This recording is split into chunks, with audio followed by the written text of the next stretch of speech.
In today's All That and More segment, WDRC radio host Mary Jones has several creative ideas for you. Good morning, Mary. Well, good morning, Monica. So I brought a few of my cards here. I see. From, a viewer of the 11 a.m. show. This is from Jack. He was very nice, sent this Christmas card. And then we also have a nice photo card here from the Farrell family. So, you know, a lot of folks have these holiday cards stacking up at home.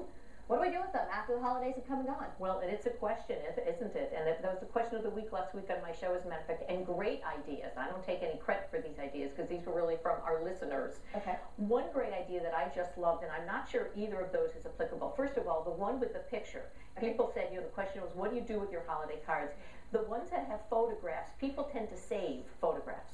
Right. Not so much cards, but they tend to save photographs for obvious reasons. The cards that have, and I love this idea, not specifically maybe this one, but where you really like the cover and where the inside is not written at all, written on, and again, this is not a good example, but cut this off, turn it into a note card.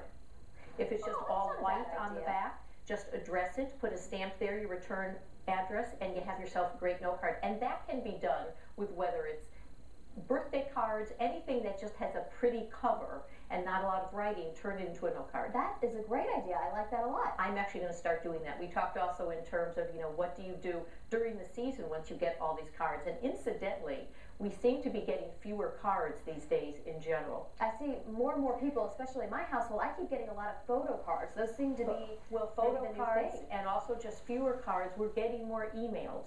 You know, people are just not sending out as many cards in general. But we've had great ideas in terms of what to do with them, and it became a very nostalgic conversation in terms of remembering when we were growing up, what our moms, what our grandmothers did. You know, a lot of folks talked about stringing the cards and putting them over the fireplace, over the mantle, which was the case when I was growing up. Putting the cards around doorways, so you get to enjoy them, you know, with tape, and they actually have tape now that will not pull the paint off the wall, which is nice when you're removing it.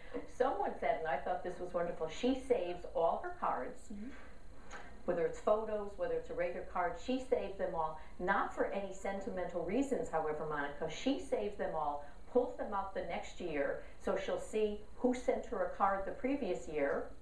And if you didn't send her a card the previous year, you're not getting one from her this year. So she uses it as a little inventory. Well, there you go. And not that's a bad idea. Exactly. Wow. Okay, now we're also talking about New Year's resolutions. Of course, the New Year is just around the corner, and everybody seems to be pretty good at making those resolutions, but maybe not so great at keeping them. So, any tips for us? There's one tip that is simple, but it makes all the difference in the world. Before you set a goal, before you commit any time, energy, resources whatsoever to a goal, figure out if you're truly motivated to achieve it, why that goal is important to you. Because if you're not truly motivated, you are not going to stay on track once those obstacles, once those challenges come your way, which they're going to. I was talking to a woman last week, and her goal is to lose 20 pounds, very typical goal. And I said, oh, why is that? And she said, well, because my husband really wants me to. It's not going to work. It's not going to work. So figure out why that is important to you, what it is that's really motivating you. The motivation is much more important than the goal. Great advice, Mary. Thank you so much. If you guys want to hear more from her, you can head to our website, NBCConnecticut.com, and search All That.